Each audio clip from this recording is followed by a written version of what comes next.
I think with no further ado, I'd like to start this evening's interview. Very, very excited to hear about a very old drug called LDN, Low Dose Naltrexone, which is something that I think as practitioners, as informed audiences, we haven't heard much about.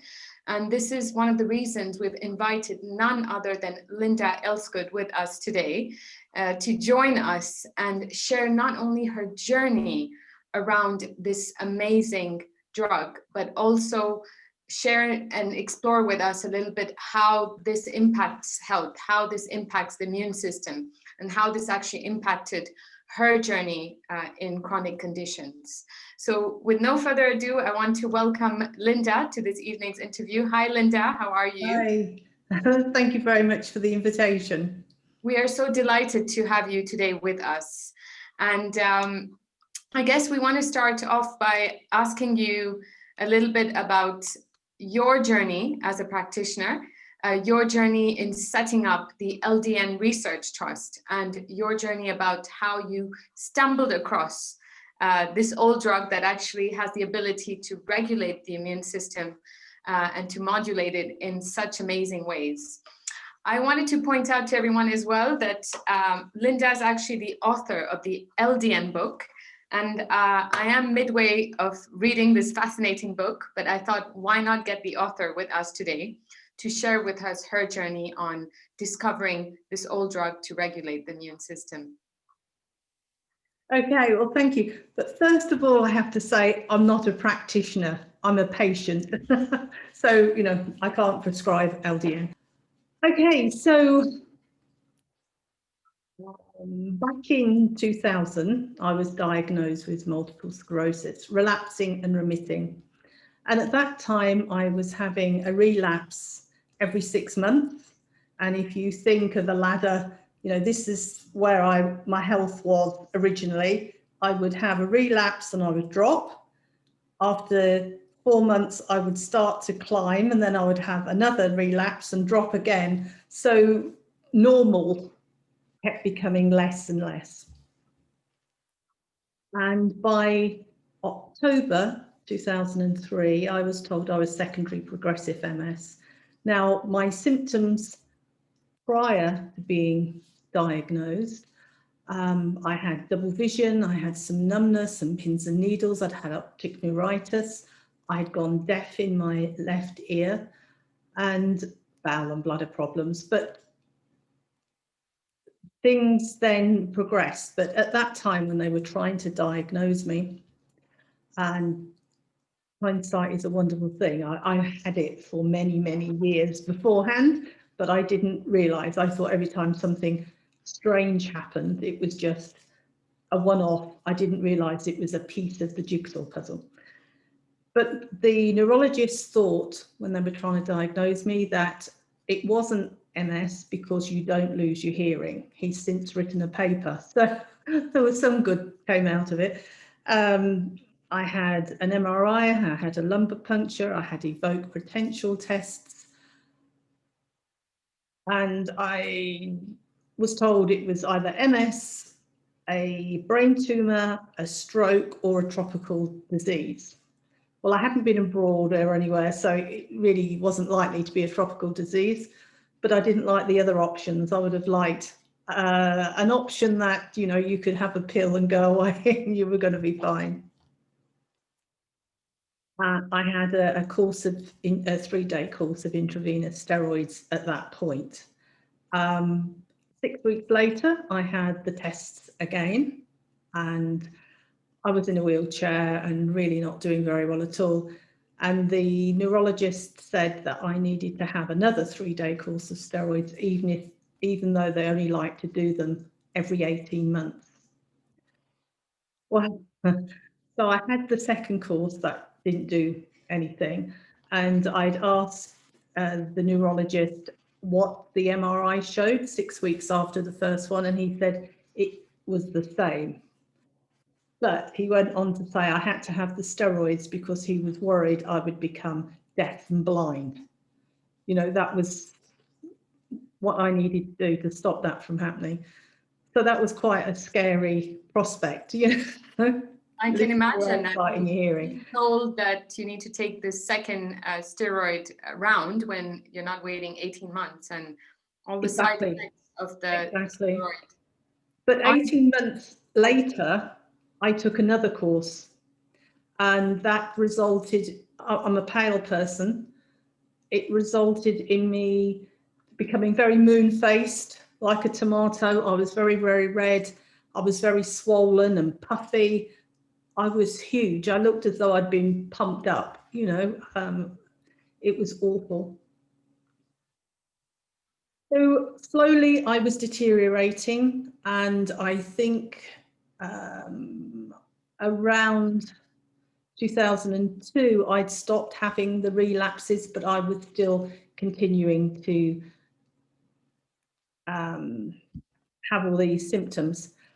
So I was living with, on a daily basis, to try and stand. My left leg, the leg strength used to go just like that, like turning off an electric switch, so you'd fall over. I had no balance. I had to furniture walk. I had vertigo. So I ended up on the floor a lot of the time, which is not convenient either, especially when you can't get up again. But I had cognitive problems. It was like English was my second language. I couldn't recall vocabulary. I got everything muddled. I had numbness, pins and needles, restless legs, twitching muscles. I lost my bowel and bladder control. The left-hand side of my body was completely numb with pins and needles. I've got no feeling at all. But when I say numb, it wasn't a numb that you felt nothing. It was a numb that if any clothing or just a sheet rubbed on me, it was excruciatingly painful. And I had a lot of pains in my head at that time. So I was in bed, very difficult to stand, and my legs were like they were made out of rubber bands. I used to bob up and down until my legs just gave way and I would fall over. So I was on the toilet, asleep, or on the floor. Sleep, I would have a nap, and that would be 3 or 4 hours gone. People had to help shower me, and by the time I'd done that, you know, that would be half the day. I'd have to recover just by moving and having a shower. It was, everything was just so tiring. So October 2003, I went to my neurologist, and he examined me, sat me down and said, "I'm really sorry to tell you, you're secondary progressive now." Put his hand across the desk, shook hands with me, opened the door and said, "There's nothing more that can be done." And that was it, you know. Which, until you've been in that position, you think, if you've got to give somebody that kind of news, that you could say, "But we could try this, or have you thought about," but there was nothing. That was it. So I really felt at that point that he may as well have said, "Go home and die quietly, you know, don't make a fuss, you're an embarrassment." That's how I felt, because there was nothing. He was essentially saying that in his own words. So I think it's a very terrifying situation to be in. You're right. Yeah. So what was I going to do? I had, prior to that, been on Rebif, which nearly killed me. It was a horrible drug. It didn't suit me at all. My liver function test was in the red. I was killing my liver according to the gastroenterologist. I was always at the hospital because there was so many things going wrong. And I used to go on an electric scooter, and it was so tiring to go to these appointments. I used to flop across the handlebars of the scooter and sleep, because I was just, it was just far too much just going to the hospital. So I thought, well, I wasn't unique, and that there were other people out there similar to myself. What were they doing? And back in 2003, the internet wasn't what it is today. I mean, it's so easy these days to find the answer to anything, but then it was very difficult. But I've managed to find some people in the US who were in a similar position to myself, who were taking LDN, and they all said, you know, if it doesn't do you any good, it's not going to do you any harm. So that was amazing. That was my starting point. And then I've managed to find a doctor in Wales who would prescribe it for me. Well, he said he couldn't prescribe it. He'd got too many patients, but he gave me all the information to take to my own doctor. So I took the information to my doctor and they decided they couldn't prescribe it. But my doctor said, if it was me, she'd read all the information, I would want to try it. So if you can find somebody to prescribe it for you, I'll monitor you. So I went back to Dr. Bob Lawrence, the doctor in Wales, and said, please, please, can you prescribe it for me? And my doctor will monitor me. So he did that. And living in my head at that point, I felt as though I was somebody who'd got dementia, some form of dementia, because I couldn't remember anything. And when I spoke, I was slurring my words, and I thought I put a sentence together in my mind because I knew that it would come out all back to front. So I tried really hard to practice what I was going to say, but then when it came out, it still came out so people couldn't understand me. So that was really depressing, and I've still got the hearing loss in my left ear, and I wasn't seeing very well. So I wasn't processing thoughts, seeing, hearing, and it was like living in a television set that wasn't tuned in, and trying to make sense of what you were seeing and hearing.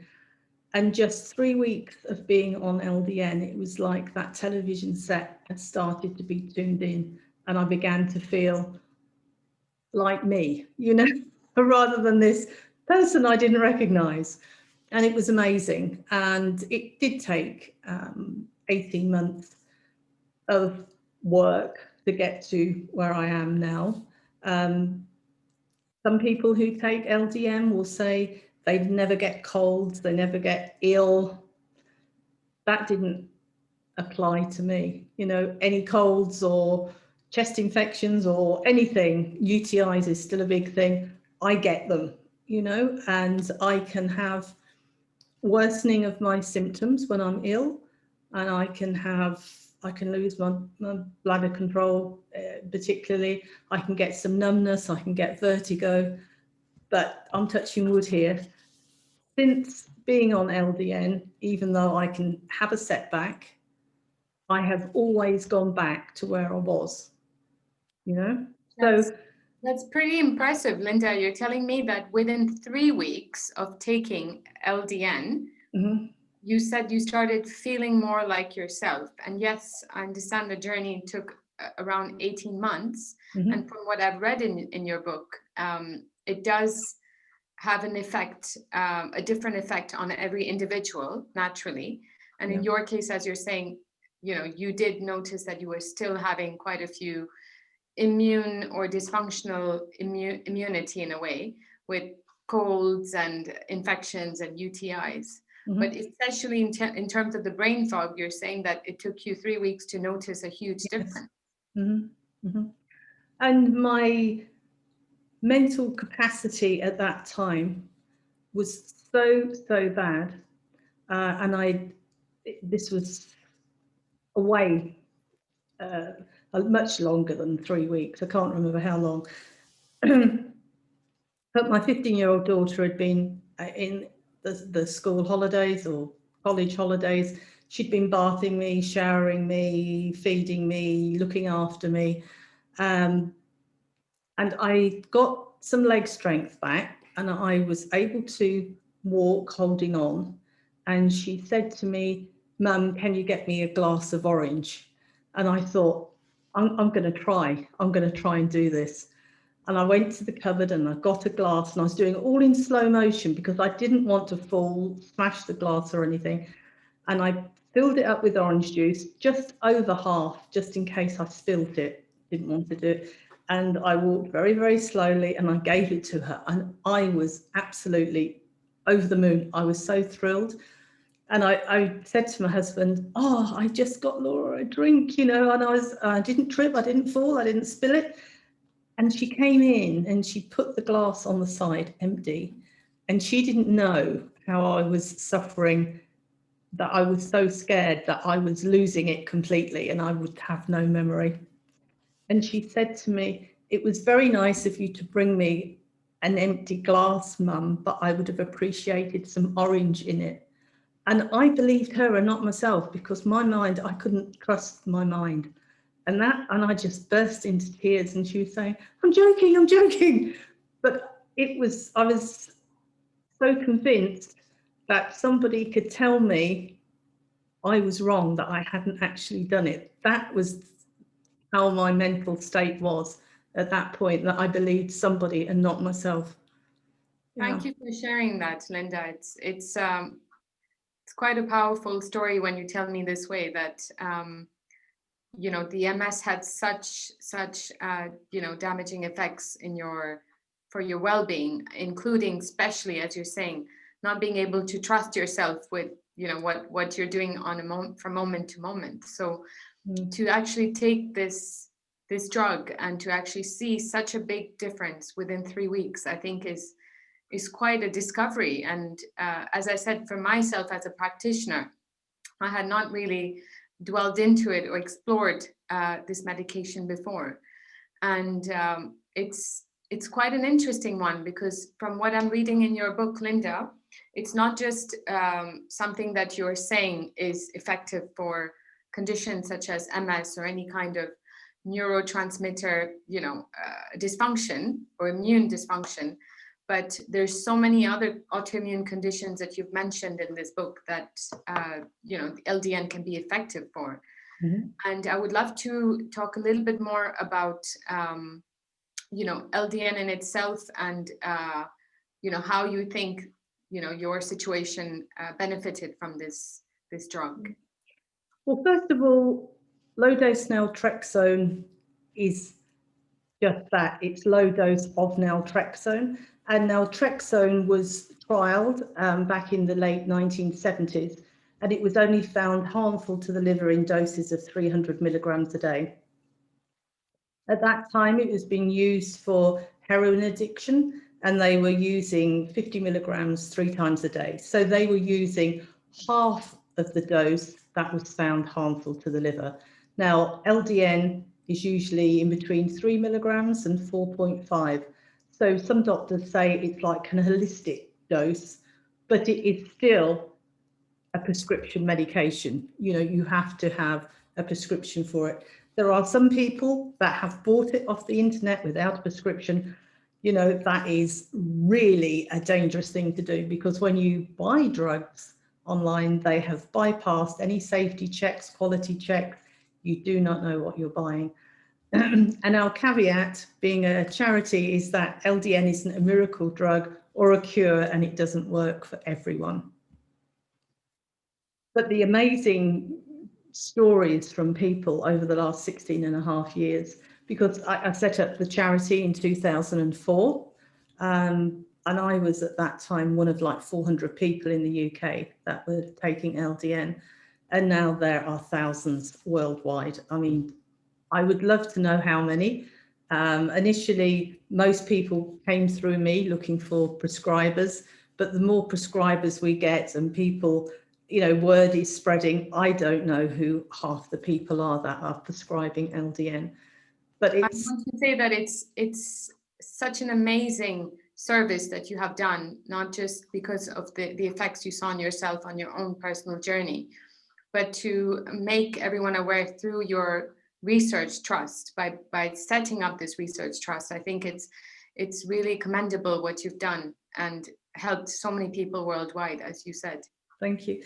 I mean, the book that you were showing there is book 2. There's book 1 in the series 2, and we organise conferences, 3-day conferences, and we have LDN prescribers, and we have researchers, we have consultants, we have people of a very high caliber, where you can't say these people don't know what they're talking about. You know, their qualifications show, you know, that they know what they're doing. It's just so amazing. I think there's about 300 conditions that we know that LDN can be used for. It can be used for chronic pain. I mean, initially, when people said, can I take LDN for arthritis? Well, rheumatoid arthritis, yes. But, you know, osteoarthritis is not an autoimmune condition. How is that going to work? But people get pain relief with LDN, you know, and so many people have said, oh, it's worked really, really well. I don't really get that myself because your joints rub on, your bones tend to rub, but so many people have said that they've had amazing benefits. But like in the book, women's health, infertility, endometriosis, painful periods, heavy periods, polycystic ovaries, you know, it can help with all of those things. I was impressed that Dr. Phil Boyle, who is a fertility doctor, actually wrote your foreword to the book. Yes.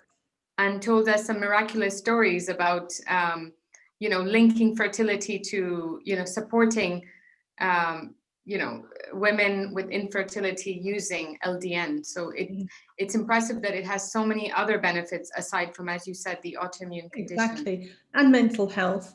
And the good thing with Dr. Phil Boyle, he's been prescribing LDN for pregnant women over 20 years now, I guess. It's just that I've been doing this so long, I can't remember the years.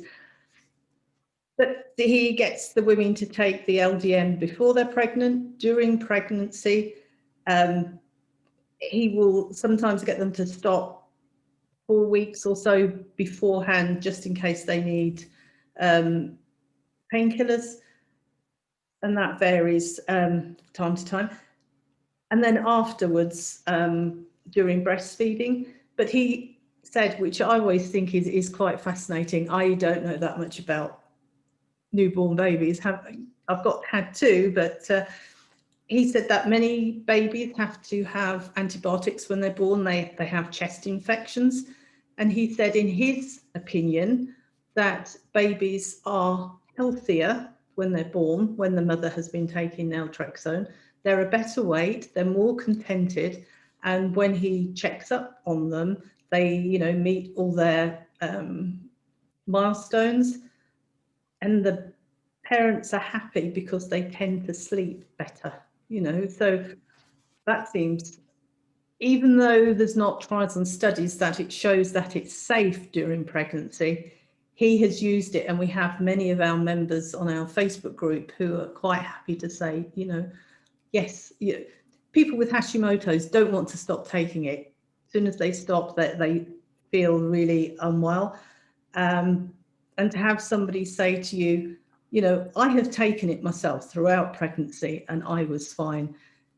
It makes you feel more comfortable doing something that is not trialed and tested, if you like. But Dr. Phil Boyle is very good, and he's quite happy answering questions from practitioners who want to prescribe LDN and need some hand holding. He's always willing to do that. He's one of our medical advisors, which is that's really great to know, because a lot of our audience is practitioner based, although we do have informed audiences and, you know, people wanting to optimize their health as well that attend the interviews.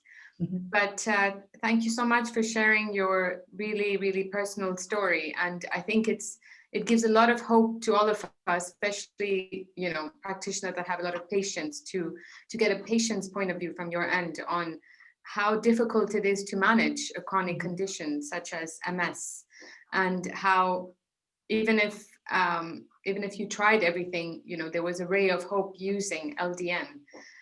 But I think my first question that arises for you, Linda, although you may not have the answer, but if we are non-medical practitioners, are we actually able to prescribe LDN to our patients, or can we actually work with someone at LDN Research Trust or get support regarding that? Yes, as I was saying, naltrexone is a drug, LDN is a drug, and it has to be prescribed by a doctor or physician, whichever word you want to call it around the globe. But it has to be somebody that can write prescriptions. In the UK now, in Scotland, they have pharmacy consultant prescribers. There are some nurse prescribers, and in America, you have MDs, DOs, NDs, NPs for the nurse practitioners. But if you are somebody who's not licensed to prescribe LDN, many partner up with a doctor or a nurse practitioner that can prescribe and work together. And the other thing I wanted to say, if you have a chronic condition, autoimmune condition, chronic pain condition, mental health, whatever, if you just fill your body full of junk food and you become a couch potato and you're not exercising or, sleep hygiene and everything, you're not going to be a healthy person. LDN isn't the magic bullet that is going to fix all your lifestyle problems. You have to work at it as well. Absolutely. And I think as a practitioner, this is what we recommend to clients. And we know the value, as you're saying, of holistic support and nutrition, whether it's diet, lifestyle, exercise, as you said. So going back to that, Linda, when you said about the, I really, really love the example you gave me of, the glass with the orange juice, because I think it's a very powerful image to see that you were actually able to do this.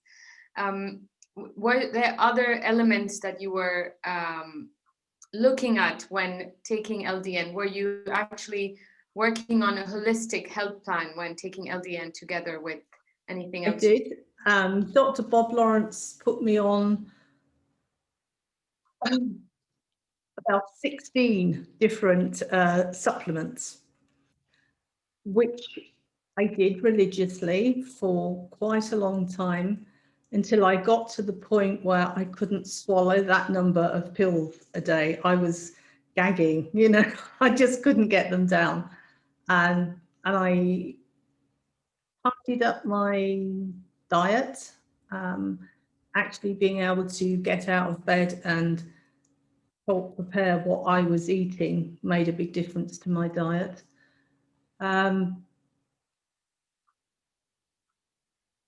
Yeah, I mean, one of the main things that I do today is vitamin D, the high levels of EPA in omega-3s.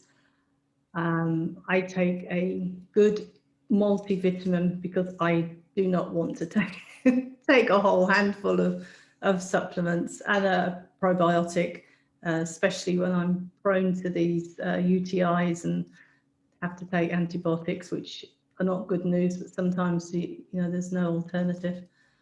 And exercise is a big thing. I couldn't believe that I was given a wheelchair and just given a wheelchair. Here you are. No, these are the exercises you need to do. This is the physio. This is any help. I had nothing.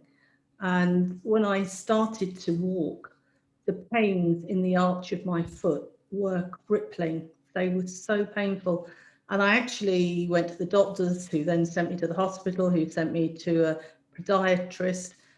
And I wasn't very good at standing at that time, but he made me stand with my toes against the wall. So I was trying to hold on to a wall with nothing to hold on. It was very tricky. And he rubbed his fingers up from my ankle up to my calf, and then he must have felt some knotty, but then he says, does it hurt here? And pressed it in, and it was like, oh, yes.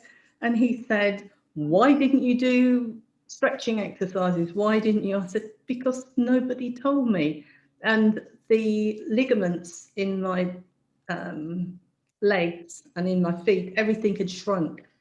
So when I was trying to walk, they weren't used to stretching. So that was why I was getting all this pain in my feet. So then had to start doing stretching exercises to enable me to walk.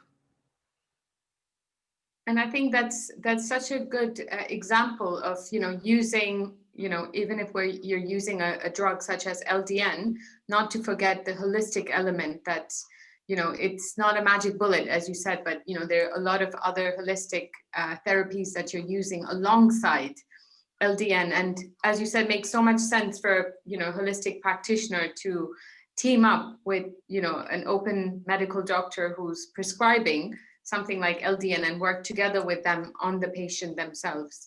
So it's a really wonderful example and testimonial. Linda, thank you for that.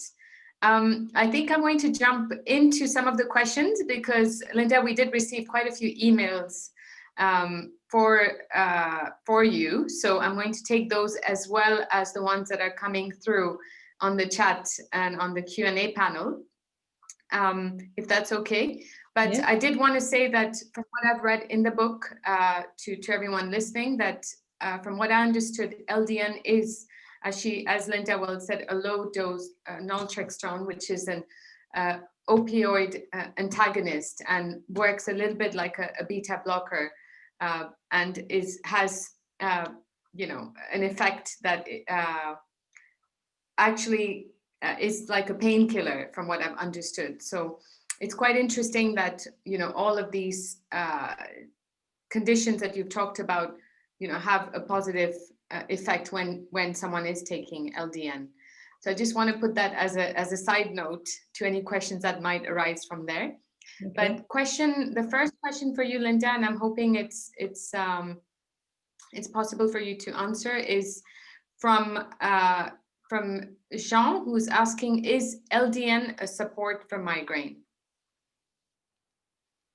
So in the list of conditions, in my case, I was getting, prior to starting LDN, I would have a migraine every week where I would get the flashing lights.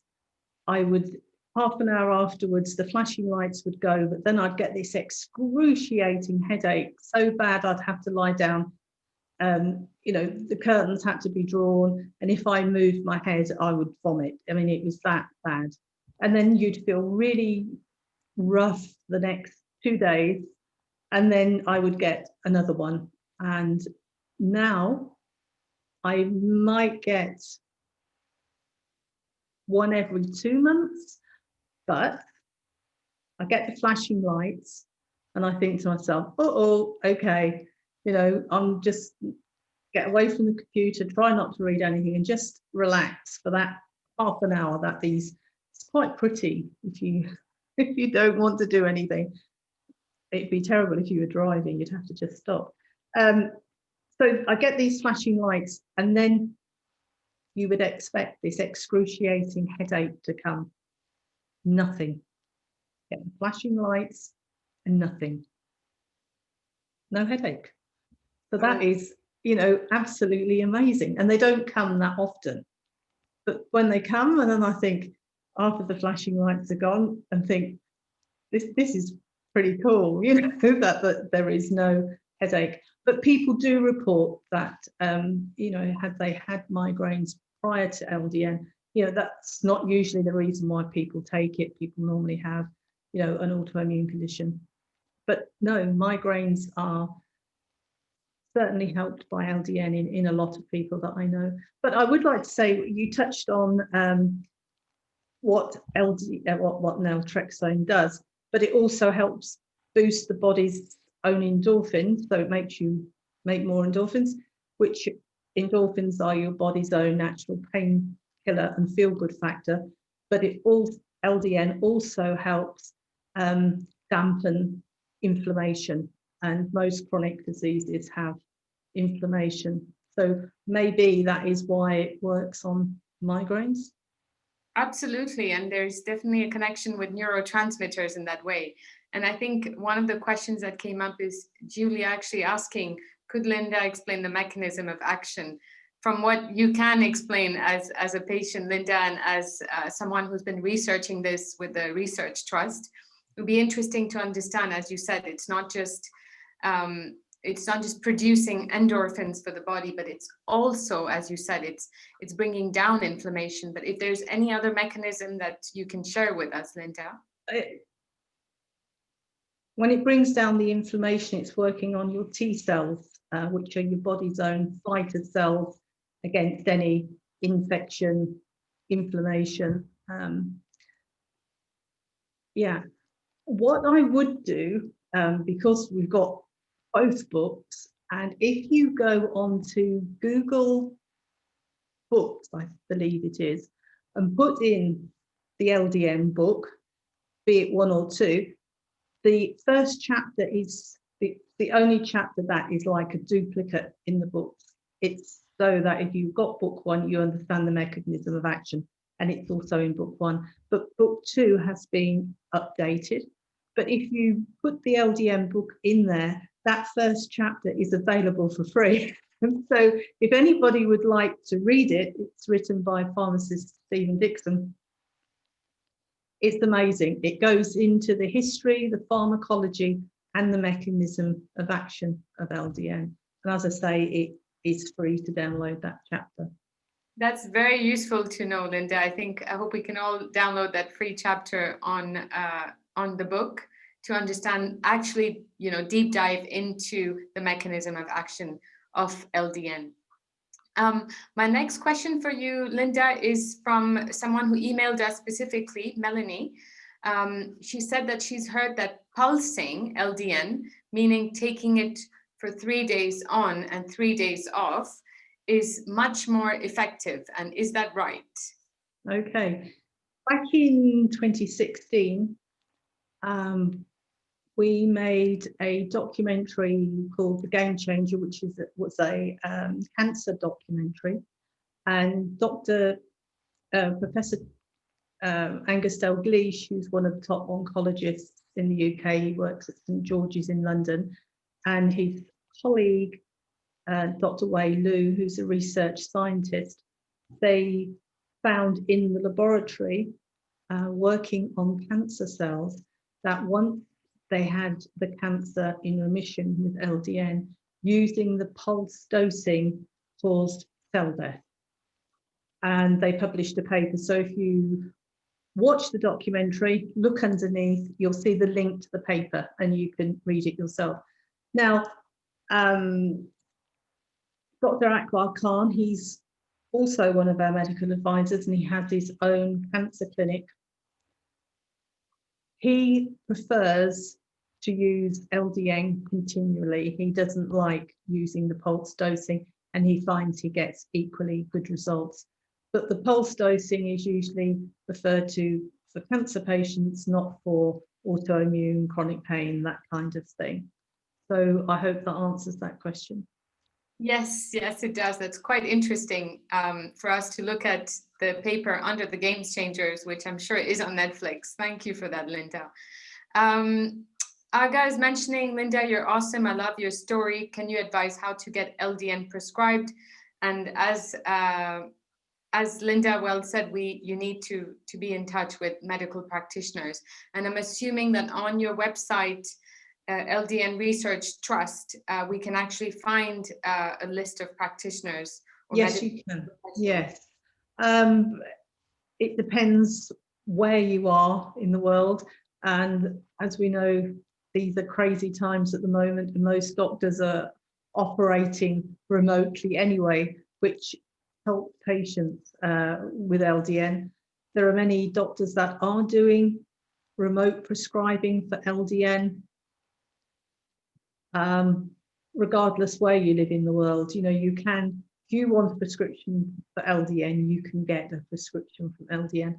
But of course, they are doctors, so they need to know your medical history, the reason why, like you would if you registered with any doctor. They need to know all your details, and they will only prescribe it if they think it's of benefit to you. But if you have one of these myriad of conditions, and you also have to have a letter of diagnosis. They have to know that you actually, if you want to take it for Hashimoto's, that you do actually have Hashimoto's. But it's, you know, it is easy to find a prescriber.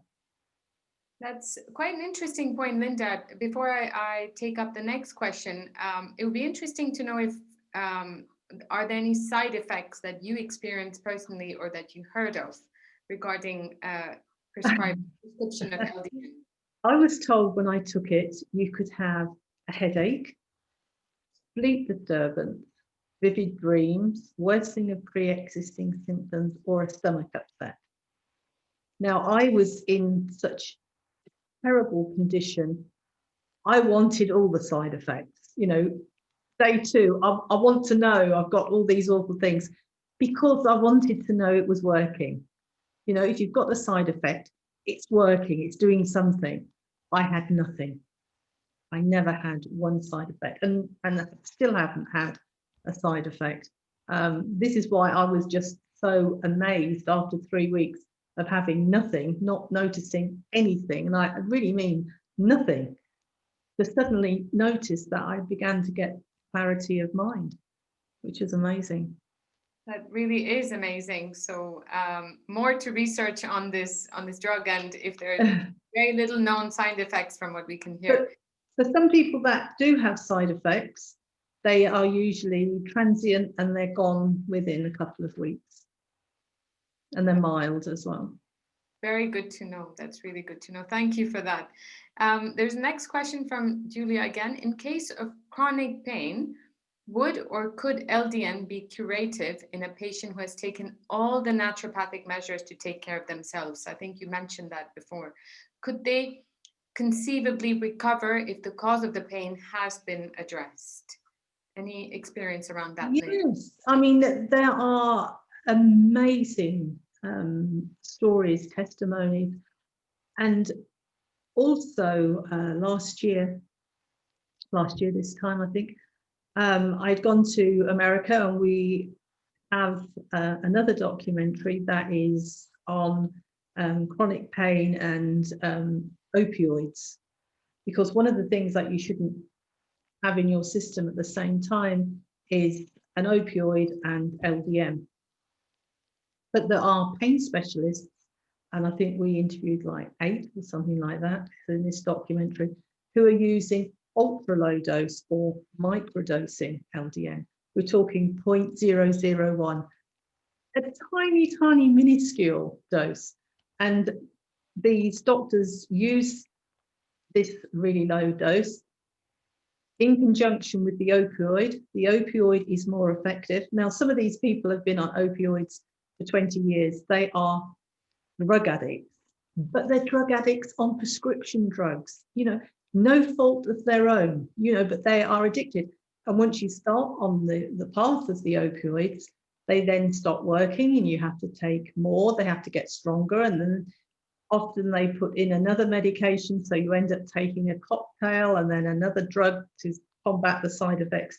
It's a nightmare. But a lot of these people who had been hooked on opioids for many, many years, 20 plus years, they can find that by adding a microdosing of LDN makes the opioid more effective. They're able to taper off the amount of opioids while increasing the microdosing. So it's a seesaw effect, and they can get people off of their opioids without any side effects, which to me is amazing. And I've spoken to so many people and met so many people who have experienced that, but not going through withdrawal is, you know, an amazing thing. And they tell me that they have either they're pain-free, that is the most amazing thing, but a number of them where their pain was a 9 to a 10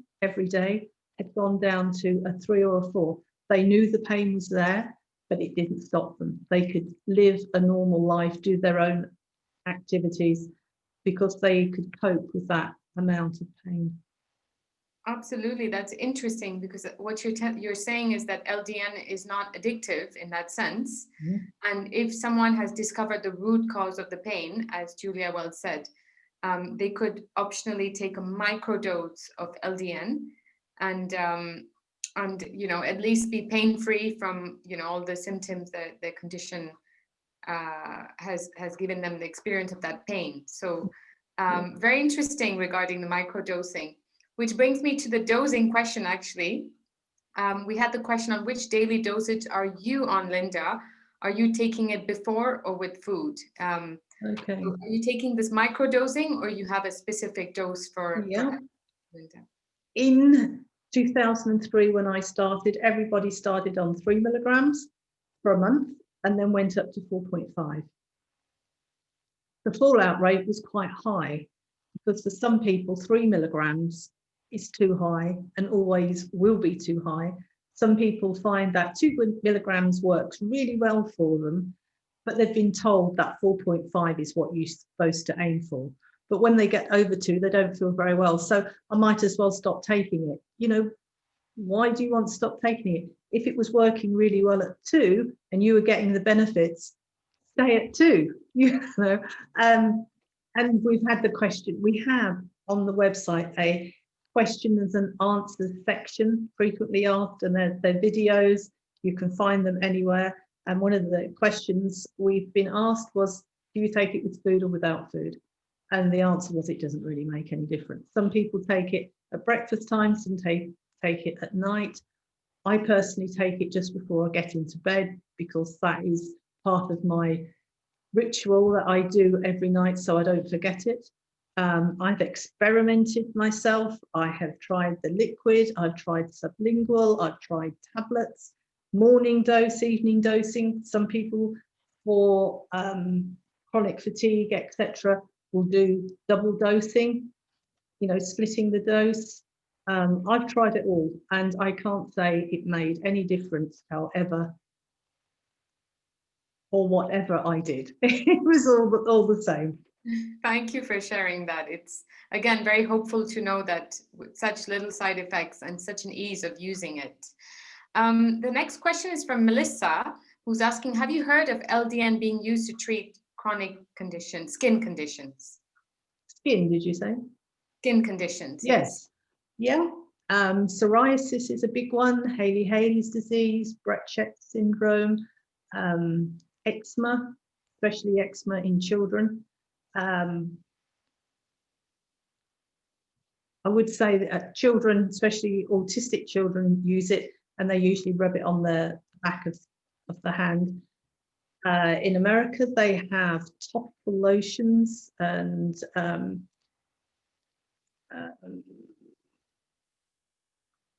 a different kind of cream than the children have. And some people, their protocols for skin conditions can be where you take it orally and you also apply it to the skin. Some just use it orally, but I thought it was quite interesting when they apply it to the skin. That's quite interesting. But it can be used for many, many conditions, especially if there is an autoimmune component, which most of them tend to have anyway. And when you have one condition, that doesn't mean to say you can't have another autoimmune condition. And quite a few people can have, 3 or 4 different autoimmune conditions. And skin can also be linked to other chronic conditions as well. Quite an interesting one. I didn't realize that we can use it for so many different skin conditions. So thank you for that. The next question is, could you ask if LDN is compatible with taking CBD? If you're aware of this, Linda. Okay, well, we've had lots of experts talking about CBD alongside of LDN, and they work synergistically together. They complement each other.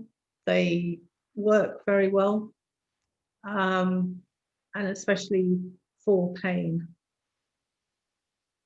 So that's quite interesting, because again, what you're saying is LDN and CBD both being, painkillers in a way, are helping and working synergistically. So it's very positive to hear that as well.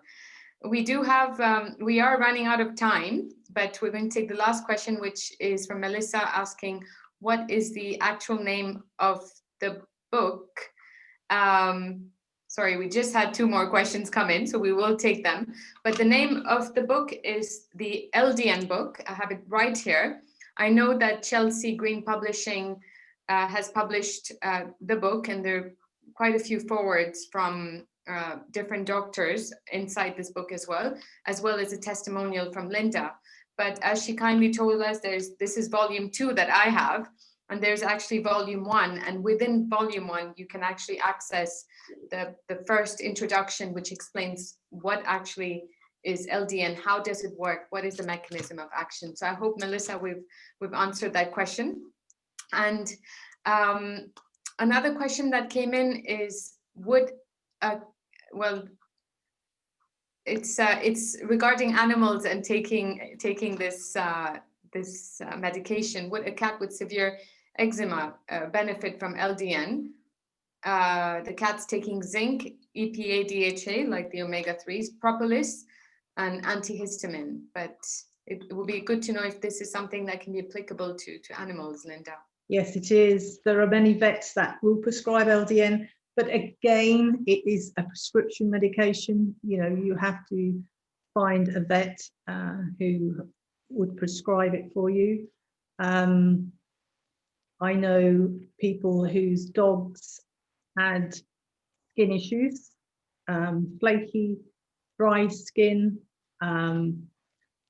constant licking, making themselves really sore with a horrible red rash. Taking it orally, not topically, that it cleared up and no more problems. And interestingly, the lady was telling me a few weeks ago, she actually used the CBD, it's like an ointment. It's not a gel, it's not an oil, it's solid. But anyway, rubbed that on as well and made sure the dog didn't lick it off. And it just, all the problems of the skin disappeared. But I mean, there are dogs that are taking it for cancer, for gastrointestinal problems. You know, dogs aren't that dissimilar to us, or pets even, that dissimilar to us. It does work really well, and it in many cases extends animals' lives. Thank you for that. It's good to know that it's applicable to animals as well. Last question, because we are running out of time, but have you heard of individuals being on LDN and a biologic medication? Yes. Years ago, when I first started, it was like, opioids, no. Steroids, no. And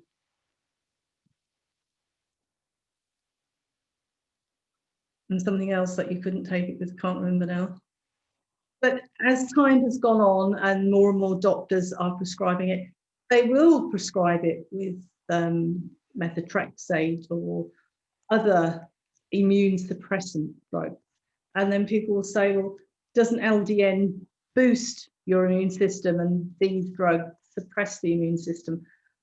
LDN doesn't boost the immune system, it regulates the immune system. And many doctors would prefer to try LDN before putting you on a stronger drug. A lot of these drugs are quite toxic and the doctors aren't that keen. But if you were already on, let's say, methotrexate when you went to see a doctor for, I don't know, rheumatoid arthritis or something, the doctor wouldn't say, no, you've got to come off. They would prescribe it alongside of the LDN and then see how the patient progresses. I mean, so many people with fibromyalgia can take a cocktail of medications, not just painkillers, but, you know, a whole variety, and could take 14, you know, and maybe only 12 of those were prescribed to help their symptoms, but they have to take another 2 because they've got side effects. I mean, the pyramid of drugs that you take every drug you introduce into your system, the more chance you have of getting these side effects. But you will find somebody that's on these cocktails of drugs over a period of, let's say, 4 to 6 months, they start to taper off and stop, and they might just end up on LDN, or they might just take 2 or 3 other medications. But 2 or 3 as opposed to like 14, that is, a big jump, and you're not damaging your organs and everything with taking so many toxic drugs. Absolutely, and especially for the liver to clear out these drugs. I think it's one big concern when someone is taking a cocktail of drugs, aside from all the negative side effects that you can experience with 14 different medications. Thank you for that. Crohn's and colitis, I'm assuming that there are positive reviews around that as well, Linda? Yes. Dr. Jill Smith did a trial and study on pediatric Crohn's. She's done 2 now, and I think they were back in 2014. We have previous conferences. I think we've got about 100 presentations all on our website. So you can go to the LDN Research Trust, look for conferences, and you can watch the experts talk about LDN on, whatever condition you would like, basically. The book, Dr. Jill Smith, who did this study that I was telling you about, and Dr. Leonard Weinstock, who's also a gastroenterologist, they wrote a chapter together on Crohn's and ulcerative colitis. Really interesting. But there have been so many. If you go onto PubMed, you will see there's like 500 plus papers that have, small trials and studies that have been done on LDN, and that grows monthly. There's always somebody else somewhere in the world that's done another trial. So all of those trial details, we have a section on the website that is called Clinical Trials and Studies. And if you wanted to look for MS, choose from the pick list MS, and it will bring up all the papers. I mean, Dr. Ian Zagon, since the late 1970s, has been doing studies and trials at Penn State with Dr. McLaughlin, that has done so many really good work.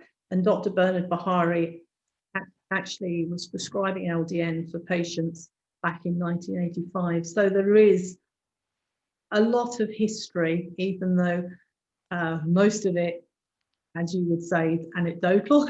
But there are more and more small trials and studies, but we need a full-blown trial, a robust, gold standard,